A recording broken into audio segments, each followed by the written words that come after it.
tapi nanti adek harus bisa sendiri, gitu. Jadi dikata-katain, jadi frame-nya tuh ini, oh saya secure di sini. Peran ibu memang seharusnya di rumah.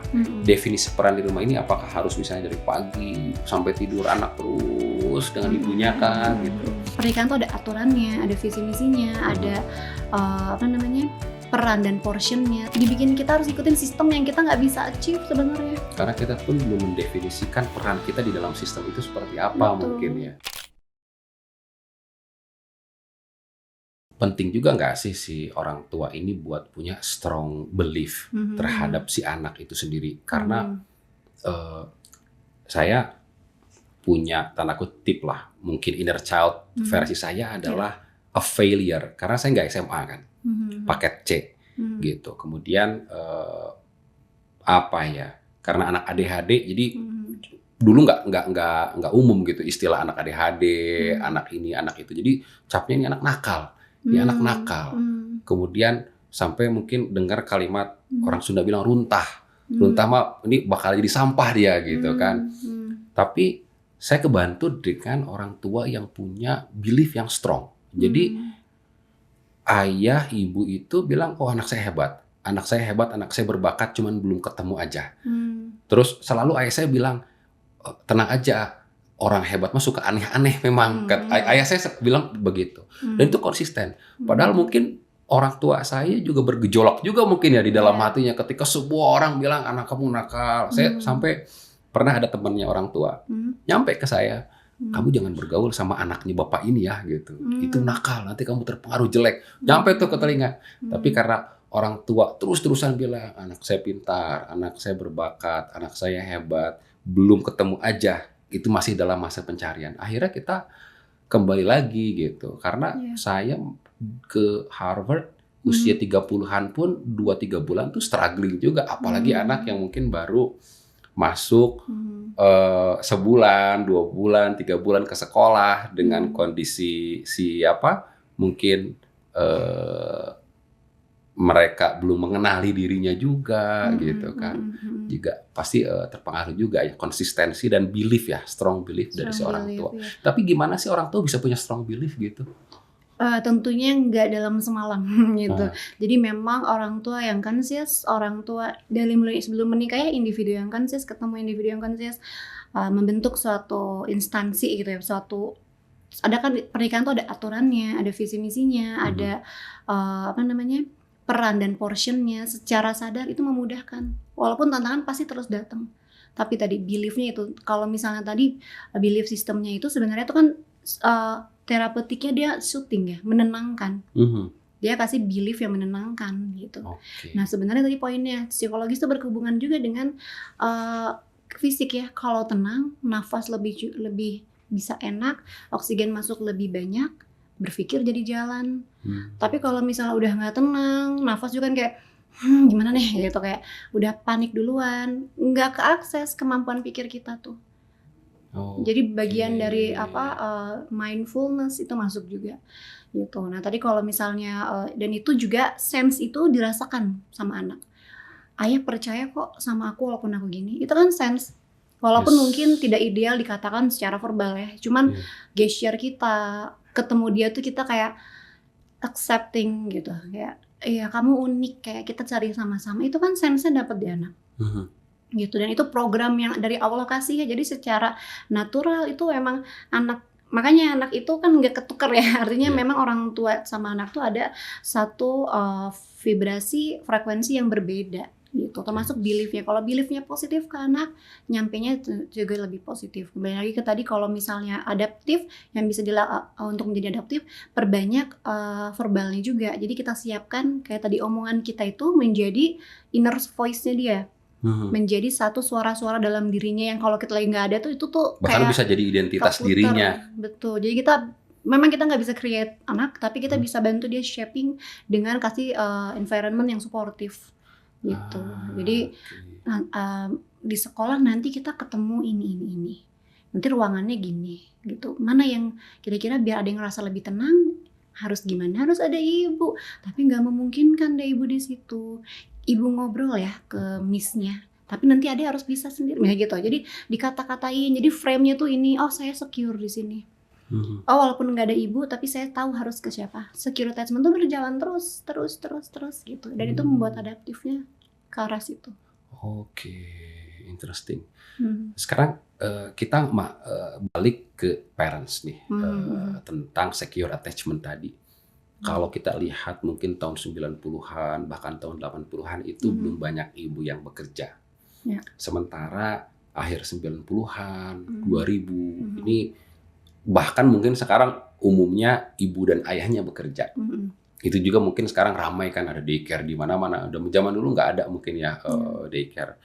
Nggak banyak juga generasi sekarang menghadapi tantangan apa ya, mungkin judgement lah mungkin ya dari orang tuanya. Kenapa kamu kerja? Dulu mah kita nggak kerja, anak gimana anak jadi nggak keurus seperti apa. Dan ini pada akhirnya membentuk citra diri ibu itu sendiri. Dia sudah tidak pede bahwa apakah saya seorang ibu yang bertanggung jawab, apakah saya ibu yang baik dengan saya harus bekerja gitu. Sebelum ke situ, sebetulnya gimana sih formulasi ya ibu yang bekerja ini? Karena di sisi lain kan tadi apa secure attachment misalnya dalam 2 tahun pertama, kemudian jadi merasa apakah saya tidak bertanggung jawab kepada anak karena nggak nge-provide cukup secure attachment, ataukah misalnya oh nggak apa-apa, tapi yang penting kualitasnya dibandingkan kuantitas. Tapi ada lagi nih mungkin pendapat kuantitas dan kualitas sama pentingnya, segala macam. Itu fenomena ini gimana tanggapan Bu Sarah dengan fenomena seperti ini? Betul, kalau saya sebenarnya lebih seneng seringnya balik ke apa sih sebutannya fitrahnya gitu ya. Maksudnya kayak memang pada dasarnya perempuan itu di rumah gitu. Karena memang sense untuk mengasuh itu diberinya di perempuan, nurturing itu di perempuan, gitu. Untuk hal-hal yang sifatnya emosional itu di ibu, gitu. Jadi memang ya choose your battleground, kita pilih battle-nya mau yang mana. Cuman kalau menenangkannya kita balik dulu ke konsep awalnya. Kalau memang kenapa ayah pas kerja tenang aja gitu, iya produktif aja, nggak sering-sering kepikiran di rumah, karena memang sense-nya nggak pada ayah. Untuk ngerasa ada responsibility lebih mengisi kebutuhan emosional di rumah. Kalau ibu mah kan kepikiran dikit-dikit ngecek misalnya CCTV di rumah, atau misalnya kayak nelfon asistennya aman nggak ada bla bla bla dan lain-lain. Pertama itu dulu, kenapa ini menjadi suatu fenomena, karena memang tidak sesuai dengan anggaplah naturalnya, fitrahnya. Pertama itu, jadi itu nggak itu hukum yang nggak bisa kita negosiasikan gitu. Memang fitrahnya ibu caregiver utama bagi si anak ya. Dan anak itu kan lahir Allah kasih tuh punya hak gitu yang harus kita berikan dari ayahnya apa, dari ibunya apa. Betul. Jadi conscious dulu di situ. Oh kalau ini perasaan muncul, ini natural, itu artinya memang sense aku sedang hidup di area sini, dan menjadi dalam tanda kutip secara psikologis rem juga untuk memilih gitu, memilih. Tapi untuk mempermudahnya biasanya saya bantu untuk membuat tabel peran dan portion. Jadi kita tuh sebagai ibu punya peran dan portion sebagai individu. Saya individu berbeda dari anak saya. Saya juga harus punya keberdayaan sebagai as a human being, saya harus berdaya. Kedua sebagai ibu. Terus sebagai pasangan, yang ketiga sebagai ibu. Jadi kita tuh role kita di keseharian nggak cuma satu gitu. Tidak hanya sebagai caregiver aja, tapi kita juga harus shaping identity, porsi sebagai ibu seperti apa, sebagai diri kita. Betul.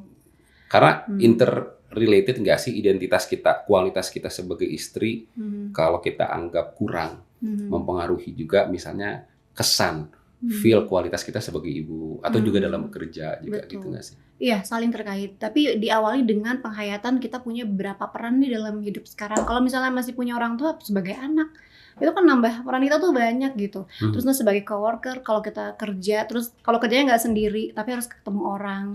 Jadi peran saya, tapi dikonkretkan satu-satu. Peran saya apa ya di sini? Sehingga portion saya apa? Karena kalau anggaplah keseharian 24 jam atau 100%, itu kan dibagi sesuai perannya. Nggak bisa orang yang blur di pembagian peran dan penghayatan peran di awal, dia akan selalu ngerasa kurang di semua perannya. Kayak tadi harusnya bisa gini, aku ibu yang gagal, semua kacau. Karena nggak nge-define dulu perannya di masing-masing porsi itu jauh mana gitu ya. Ini kan semacam komitmen ke dalam diri sendiri gitu. Sehingga nantinya ketika ada satu hal yang nggak working, anggaplah misalnya tadi ibunya ngerasa miss nih di perkembangan anaknya, ibunya ngerasa bukan ibu yang baik dan lain-lain, itu akan susah nge-repairnya karena baik versi dia tuh yang gimana kita belum konkretkan. Tapi kalau misalnya kita peran portion, misalnya saya tetap sebagai individu, saya tetap mau bermanfaat lebih banyak dengan caranya misalnya bekerja, tapi saya punya anak. Sebagai ibu, saya peran-peran saya apa ya? Porsi saya maka disesuaikan. Saya nggak bisa kerja full day, saya nggak bisa kerja kantoran yang 7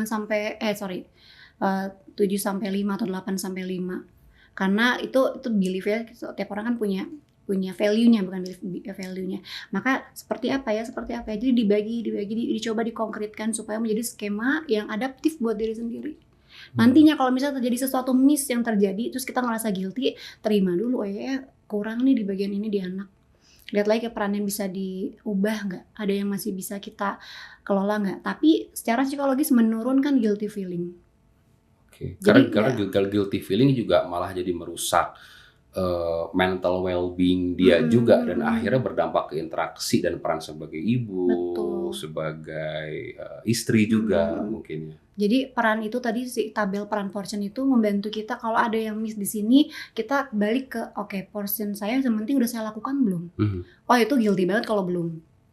Oh pantesan gini karena nggak ngelakuin ini. Tapi dan itu balik ke mission statement tadi ya di awal. Akhirnya si peran sejauh mana sih peran dia akan menjadi sebagai ibu, peran sebagai istri tadi ya. Karena ada juga nih kalau misalnya pernah atau sering dengar Eisenhower Matrix, matrix yang terkait penting dan genting. Genting tuh artinya harus sekarang. Kalau penting tuh ini penting dan harus saya ngelakuin. Tapi kalau tidak ada di dalam kategori penting dan genting maka delete. Hapus. Nanti mungkin bisa dimunculkan gitu ya, Eisenhower Matrix supaya lebih kebayang. Atau kalau misalnya kayak tadi memenuhi kebutuhan emosional anak harus sama ibunya. Betul. Tapi harus sekarang nggak? Kalau nggak harus sekarang maka schedule. Decide. Scheduling matters kapan? Kapan saya akan memenuhi itu? Nanti ada namanya special time. Atau misalnya ini genting tapi nggak penting. Artinya nggak harus sama saya. Tapi harus sekarang. Misalnya anak makan. Misalnya ini kan makan tiap hari harus makan, nggak harus ibu yang nyuapin misalnya, atau nggak harus ibu yang nyiapin, maka delegate. Kita harus punya skill mendelegasikan. Kita delegasikan ke orang lain. Anak agak tahu deh ini ibu udah siapin barang-barangnya dan nanti makan sama bla bla bla ya gitu. Atau kalau memang harus sama kita dan harus sekarang maka do. Dia di kuadran yang pertama do. Maka lakukan sekarang, itu nggak bisa dinego, emang harus sama ibu dan harus sekarang. Misalnya kalau misalnya kita balik ke usia anak, menyusui yang usia anak ibu juga punya maternal leave ya, apa sebutannya, yang boleh cuti dulu kehamilan. Itu karena semuanya masuk ke dalam spektrum kuadran yang emang harus sama ibunya. Dan harus saat itu juga. Nggak bisa minta tolong orang lain. Tapi memang sekarang ini ngerti banget juga kenapa jadi dilema, karena dunia sekarang dibentuknya dibikin kita secara mental tuh mengambang gitu. Itu gimana tuh? Dibikin harus lari, tapi dibikin bingung di rumah. Dibikin kita harus ikutin sistem yang kita nggak bisa achieve sebenarnya. Karena kita pun belum mendefinisikan peran kita di dalam sistem itu seperti apa. Betul. Mungkin ya. Ditambah sekarang ada algoritma dan lain-lain deh yang bikin otak kita tuh ngebuka tuh semakin stres. Ibu-ibu ngebuka gini semakin stres emang, dan juga tantangan harus berangkat kerja jam berapa, kalau misal di kota yang sibuk gitu ya harus pergi dari jam berapa. Jadi memang lagi nggak sehat emang ya, dunia ini sebenarnya nggak lagi baik-baik aja untuk mental health kita. Cuman setidak baik-baik itu minimal kita tahu, kita harus conscious, kita harus tenang, kita harus pelan-pelan ngerumusin satu-satu, mulai dari mission statement, peran portion as individu, sebagai pasangan, sebagai ibu, dan lain-lainnya. Itu membantu supaya nggak chaos banget gitu loh menjalani hari-harinya. Kapan anak dianggap mulai bisa, tanda kutip ya, dilepas oleh orang tua, khususnya ibunya, secara sangat intens gitu? Apakah kan tadi peran ibu memang seharusnya di rumah. Definisi peran di rumah ini apakah harus misalnya dari pagi sampai tidur anak terus dengan ibunya kah gitu? Atau misalnya ada special time ketika apalagi khususnya ketika anak udah sekolah ya. Anak kan di sekolah dominannya juga enggak. Karena misalnya ada ibu yang, aduh anak-anak aku udah sekolah tapi aku nggak kerja. Akhirnya aku nggak produktif nih. Aku ngapain ini di rumah? Sementara anak baru pulang asar. Apalagi anak ekskul, makin sore lagi gitu kan. Kapan sih anak dan definisi di rumah sendiri apakah harus terus dari pagi sampai malam gitu? Kehadiran tuh sebenarnya tadi kalau Kang Shoki bilang quality atau quantity, temukan balance-nya di usia-usia awal justru. Ditemukan sejauh nanti kan tipe anak beda-beda ya, ada yang ini tuh cukup duduk sebelahan ibunya udah ngerasa tenang, ada yang harus di peluk-peluk harus gitu diajak ya. ngobrol gitu. Jadi tipe anak beda, jadi temukan dulu pace-nya masing-masing. Oh jadi tergantung si anak nih, kebutuhan itu balik ke kebutuhan anak ya. Betul. Karena yang tadi anak kan punya hak yang beda-beda gitu. Jadi kita nggak sama rata semua gini itu akan susah untuk mungkin buat ibunya gampang, buat ayah gampang, buat psikologis anaknya enggak nyaman gitu. Jadi tadi tapi kalau misalnya ternyata udah ada schedule yang existing schedule yang emang harus dijalani, maka usahakan minimal special time tadi. Special time ini konsepnya sebenarnya 15 sampai 20 menit. Dalam sehari minimal udah harus ada waktu dia one on one sama orang tuanya. Mau sebelum tidur, mau pas lagi dinner, pas special time itu ya. Special time itu tuh kita ngebus secara quality-nya. Dimana di dalamnya kalau bisa nggak usah terlalu banyak aturan gitu. Kalau bisa justru ya enjoy the moment bareng anak dan pastikan ke anak itu ibu akan terus ada di jam segini sampai jam segini ya, Dek. Gitu. Di setiap harinya, ya? Betul, di setiap hari itu yang listnya yang setidaknya paling bisa kita lakukan gitu. Kalau emang kita harus di rumah, karena apa? Untuk perkembangan otak anak, psikologis anak-anak kan butuh explore. Ini memang bukan berdekatan terus dengan ibunya yang dia butuhkan. Makanya 0 sampai 2 tahun secure-nya dapat, perkembangan lainnya lebih mudah gitu loh. Yang penting secure, dia jatuh, dia nangis. Selama dia aman di 0 sampai 2 tahun ini, nanti pelan-pelan lepas dari ibunya pun dia ready gitu ya. Betul. Itulah secure attachment. Itulah orang yang adaptif.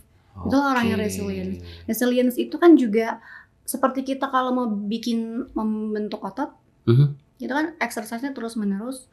Artinya harus ada luka di jaringan ototnya untuk bisa besar muncul. Begitupun resiliency. Resilience itu kalau nggak dicoba dan nggak boleh ada nangis, nggak boleh ada ketinggian. Jadi si anak emang harus ada momen dilepas harus juga ada, gitu ya. Kita harus kenalkan dalam hidup ini tuh ada loh momen-momen sedih, marah, nggak kecewa, sesuai yang kamu mau gitu ya. Gitu. Tapi ibu ada gitu. Tapi kamu bisa ini. Nah itulah boundaries yang di set ya. Tapi kamu bisa ini dan bisa itu. Itu tuh yang bisa kita nanti sampai usia dia bisa diskusi nantinya kalau ini terjadi kira-kira kamu bisa apa? Masih masalahnya. Untuk dia pikir kelola sendiri. Aku punya pertanyaan. Ini misal anak-anakku dekat banget, bener-bener kalau mau pergi misalnya, pengen ketemu sama mereka nggak mau dilepas, selalu pengen ikut. Ketika akhirnya aku ngelepas mereka, apakah ini masuk ke dalam I don't provide secure attachment tadi, atau ke dalam bagian tadi memang memberikan anak kondisi bahwa you don't always have your parents around you juga sih. Kalau mau melepas untuk itu kan ada namanya exposure ya. Kita hadapkan dia pada hal yang menurut dia menantang. Kita hadapkan dia pada ternyata bisa, supaya bentuk tuh esteemnya, confidence-nya kayak ternyata bisa kok tanpa ayah misalnya gitu. Tapi yang secara psikologis nggak boleh ketinggalan adalah sounding di awal. Kita akan ketemu lagi. Frame-nya itu kan secure rasanya dibanding kayak melepas gitu aja gitu ya. Jadi validasi perasaannya apa, takut ya atau sedih ya atau apa ya, nggak ada. Cuman tenang ya, di sini ada bla bla bla bla. Kalau terjadi something wrong kamu bisa bla bla bla dan kita akan ketemu lagi. Ada neneknya misalnya, tapi nanti kita akan ketemu lagi nanti sore misalnya, gitu misalnya. Jadi suatu hal yang terprediksi, balik ke secure attachment dari suatu yang terprediksi. Jadi responsif dan predictable. So predictability juga matters ya. Betul. Dalam aspek ketika awal-awal mengenalkan resiliensi itu ya. Betul. Dan dia memang harus tahu gitu, ayahnya punya peran dan porsi lain selain membersamai dia, ibunya juga. dan lain-lain. Cuman tadi makanya pentingnya mengkomunikasikan verbal dan non-verbal. Kan nggak bisa kayak udah ya pergi gitu. Tapi kita harus dekat. Mungkin kita udah pergi, tolong panggil ibunya. Ini ambil nih anak-anak ini. Coba dong, saya udah terlambat nih gitu. Nggak begitu ya. Betul. Jadi kalau kata Mary Ainsworth sendiri, dia tuh attachment itu ada yang secure attachment. Jadi lucunya tuh gini, dilihat bukan dari nangis-nangis ketika perpisahan. Karena ketika kita tinggal nangis itu kemungkinan pasti nangis. Karena kan kehilangan sosoknya belum tentu karena dia sayang kita ya. Alhamdulillah kalau dia tanda sayang, tapi kayak terus gue gimana sama siapa gitu. Adjusting dia kayak stres dalam dirinya. Itu kan stressful bagi anak. Tapi yang menurut penelitiannya Mary Ainsworth ini adalah justru ketika kita datang, respon anak gimana. Welcoming enggak atau gitu cuek, ya. karena banyak yang gitu. Ditinggal nangis gitu ya. Begitu datang kayak udah ya datang pulang biasa. Gitu kan itu secure-nya beda, bukan secure attachment yang terbentuk. Bisa jadi avoidance, bisa jadi apa. Atau misalnya begitu datang marah. Baru datang sih. Nah, jadi secure attachment tuh memang berpisahnya mungkin sedih atau kasih gesture dia tuh nggak mau. Tapi begitu kita pulang dia welcome, dia kayak seneng banget, terus kayak finally ketemu. Itu kan sense-nya beda sama kayak, karena yang banyak terjadi sekarang berpindah bukan ke ibunya tapi ke pengasuhnya. Sehingga ibunya datang atau pulang tuh anak biasa aja. Jadi secara kebutuhan waktu interaksi dengan anak juga beda-beda tiap anak, dan ini akhirnya orang tua yang yang membuat ukuran itu sendiri, apakah assessment lah ya, ini anakku cukup nggak ya secara dari sisi kuantitas ketemu, kayak kalau misalnya kualitas jelas harus berkualitas gitu ya, tapi dari sisi kualitas kuantitas lama waktu cukup atau enggak, akhirnya orang tua ya yang melakukan assessment. Ada indikasi-indikasi nggak sih, misalnya kayaknya kurang deh, atau sebetulnya segini cukup nih gitu, ada nggak sih indikasi-indikasinya? Karena aku ke US, wah itu sampai juga ke telinga misalnya, wah ambisius banget ya, sampai mau pergi ke US jauh dengan anak misalnya seperti itu. Mau nggak mau kita kepikiran juga kan, oh iya ya, kok kesan, jadi orang persif saya ini sebagai seorang ayah yang tidak bertanggung jawab demi mengejar capaian-capaian pribadi misalnya, pengaruh juga akhirnya. Tapi ketika tadi ngobrol dengan Sarah terkait dengan ketika saya pulang, anak welcome, attachment-nya juga kuat gitu. Wherever I go tuh mereka happy gitu kan. I feel fine dengan hal itu. Jadi kapan sih kita perlu melakukan assessment? Kayaknya kurang deh. Biasanya sense dalam diri dulu, pertama itu, terus kedua mengobservasi anak. Biasanya kalau anak itu ada satu perilaku yang menjadi berbeda dari dia biasanya. Misalnya jadi lebih cepat rewel, jadi lebih cepat marah-marah, jadi lebih cepat nggak sabaran gitu ya. Awalnya mungkin cenderung ya nggak sabarnya biasa, sekarang banget. Itu kan tanda kekosongan emosional. Tanda kita udah terlalu sibuk misalnya gitu, atau tanda kita udah terlalu berjarak secara emosi. Kalau misalnya tadi jauh udah lama nggak, mungkin voice call, video call yang menurut dia tuh esensial buat dia merasa tercukupi gitu. Dan itu pakai common sense dan pakai feeling juga sebenarnya kita bisa ngebaca kok sebetulnya, tanpa harus pakai teori macam-macam gitu ya. Karena makin banyak teori tuh kayak makin stressful, overwhelmed ya kitanya juga. Karena emang nggak ada perfection kan intinya. Nah sekarang mungkin terakhir membahas tentang ibu yang bekerja dan bagaimana ibu yang bekerja ini sedikit banyak mempengaruhi citra diri sebagai seorang ibu. Apakah saya ini ibu yang sufficient buat anak saya? Apakah saya malah terkesan irresponsible? Mungkin di Bandung ini cukup banyak, tapi lebih banyak lagi di kota-kota yang besar yang harus berangkat dari rumah jam 5:30 pagi gitu kan.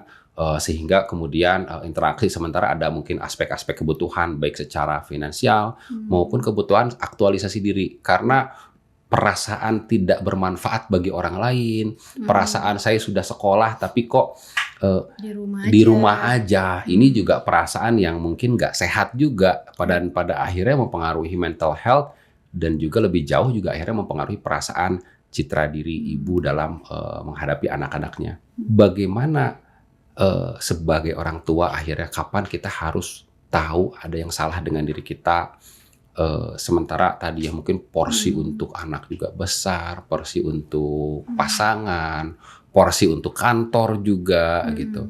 Dan kapan sih kita harus seeking for help? Kita tahu kapan kita harus perlu cari bantuan. Mungkin kalau mulai dari ujungnya, kapan kita tahu harus cari bantuan ketika kita udah tidak berfungsi dengan nyaman di keseharian gitu. Misalnya kerja udah mulai nggak fokus, ketemu anak bawaannya sensitif, gampang marah, tidak cenderung demotivasi ya untuk melakukan sesuatu yang biasanya kita lakuin atau seneng. Kadang udah lagi enggak nih gitu. Itu udah clue harus disirkulasi perasaan dan pikirannya dengan misalnya ngobrol ke profesional. Sarannya sebenarnya ke profesional ya, yang reachable aja, yang bisa diajak ngobrol siapa. Karena kalau misalnya ke sesama atau ke yang beda banget, biasnya gede dan malah bikin makin dalam circle tersebut. Jadi pertama itu dysfunction atau masih berfungsi dengan nyaman gitu. Karena ada yang bilang kalau gue jadi lo sih gue udah gini, tapi dia masih berfungsi, berarti masih oke. Gitu. Jadi keberfungsian keseharian. Dan itu berlaku ke anak juga nggak sih? Pada akhirnya misalnya kapan fungsi kita insufficient ke anak juga sama. Akhirnya melihat keseharian anak ada yang tiba-tiba berubah nggak gitu ya. Nah, tapi fase anak kan berubah terus ya. Misalnya dari 2 tahun ke 3 tahun ke 4 tahun. Kapan kita mengenali anak ini perubahan yang normal dan wajar karena memang fase anak ini tumbuh? Kapan kita melihat ada yang salah dengan pola asuh atau waktu kita dengan anak sehingga kita harus berubah? Gimana tuh ngebedainnya?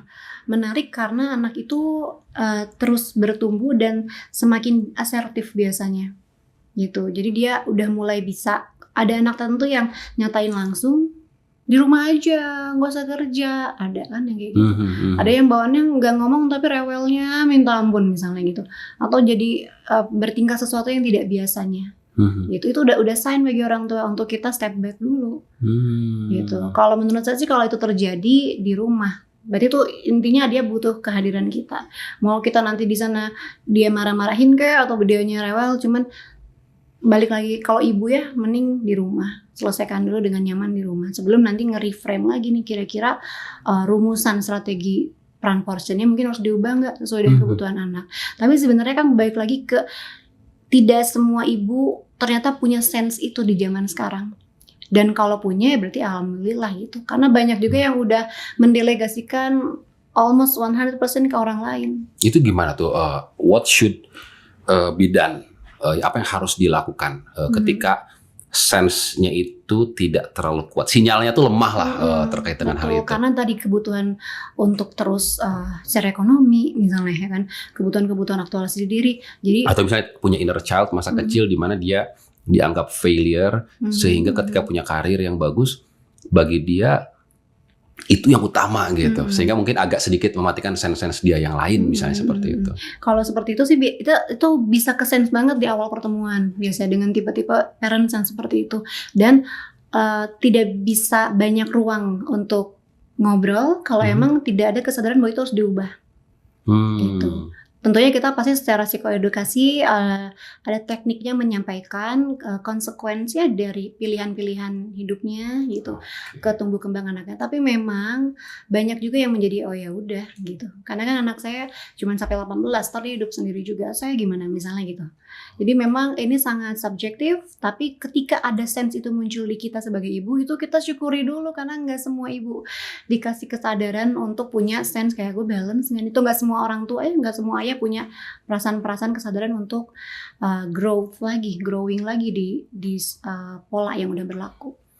Jadi sadar dulu, baru kemudian merumuskan lah what next yang harus dilakukan oleh ibu dan juga mungkin ayahnya ya untuk kerja sama bareng. Nah, karena ternyata berdasarkan penelitian juga transisi ketiga dari perkembangan ketiga terbesar di otak kita itu ketika kita mengalami transisi sebagai parents. Pertama di 2 tahun pertama kehidupan, lalu ketika remaja, hormonal dan lain-lainnya, dan ketiga tuh ketika menjadi orang tua. Gitu. Artinya memang akan terus ganti lagi. So even parents, bahkan kita pun berubah juga ketika kita mengalami fase hidup yang berubah, nggak cuma si anak ya. Betul. Kayak we keep reinventing ourselves to become a new version, dan pencarian diri ke versi yang baru ini juga nggak mudah juga bagi kita sebagai parents ya. betul. Jadi ya miliki minimal rekan bicara gitu ya. Sebagai orang tua yang harus terus berkembang juga. Nanti kan pasti ada transisi lagi, anaknya udah jarang di rumah, udah punya kehidupan sendiri. Terus kita gimana? Ada fase despair dan lain-lain gitu ya. Jadi miliki tadi kesadaran sebagai tadi peran portionnya itu harus balance juga. Dan itu harus terus diperbarui gitu. I see. Oke. Terima kasih Bu Sarah diskusinya. Nggak kerasa kawan-kawan sekalian almost sejam setengah kita berdiskusi dengan Bu Sarah tentang psikologi anak, mental health, as a parent, as a working mother juga kita ngebahas. Mungkin ada closing statement nggak dari Bu Sarah? Iya, jadi mungkin yang tadi kita bahas bersama ya, jangan merasa sendiri juga dengan bahasan kita. Kalau misalnya ada yang relate atau ngerasain hal yang sama, kita harus lebih kayak, oh ternyata nggak saya alami saja. Jadi rasa itu secara psikologis, sense pertamanya menenangkan. Jadi pertama itu. Yang kedua juga, kalau misalnya apa yang harus dilakukan, pertama berusaha lebih sadar, conscious parenting sebagai diri dan orang tua. Kedua, berusaha tenang gitu. Jadi hal-hal yang abstrak yang dirasakan, dipikirkan, dicoba dikonkretkan pelan-pelan. Lalu yang selanjutnya tentunya tidak ada perfection ya dalam parenting. Nobody's perfect. Nggak ada, bahkan untuk diri sendiri aja nggak ada. Tapi tadi keinginan untuk terus merepair itu yang priceless-nya di situ. Jadi nge-repair untuk diri sendiri, nge-repair relasi ke pasangan, nge-repair ke anak. Jadi selama ada sense itu tuh manfaatkan dan gunakan. Karena kayak critical parent itu nggak sembarangan dikasih sama Allah gitu ya. Kita nggak bisa kayak hari ini gue mau repair apa yang mau di repair misalnya gitu. Tapi begitu sense itu muncul, pakai kesempatannya. I see. Tambahan kalau dari saya, pada akhirnya anak itu titipan yang dititipkan. Dan ada pertanggungjawabannya. Yes, it is. Ada pertanggungjawaban. Yang namanya dititipkan, kita melakukan sebisa mungkin sebagai orang yang dititipkan. Tapi di sisi lain, jangan lupa anak itu milik Allah, bukan milik kita. Pada akhirnya jalan anak seperti apa ini juga Allah juga sudah mentakdirkan. Jadi kadang-kadang kita juga harus sadari hal itu. Bakat-bakat anak itu sudah ada juga. Kadang-kadang saya berpikir kenapa ya ada anak Nabi yang misalnya kufur seperti itu. Karena pada akhirnya anak itu titipan betul, tapi pada akhirnya milik Allah dan Allah lah yang kemudian juga menentukan jalan hidupnya mereka. Kita lakukan sebagai orang yang dititipkan sebisa mungkin, semaksimal mungkin, seterbaik dengan kondisi dan tantangan dan keterbatasan yang kita punya. Pada akhirnya kita serahkan, bertawakal kepada Allah. Terima kasih kawan-kawan sekalian, Sobat Inspira. Saya tutup. Assalamualaikum warahmatullahi wabarakatuh.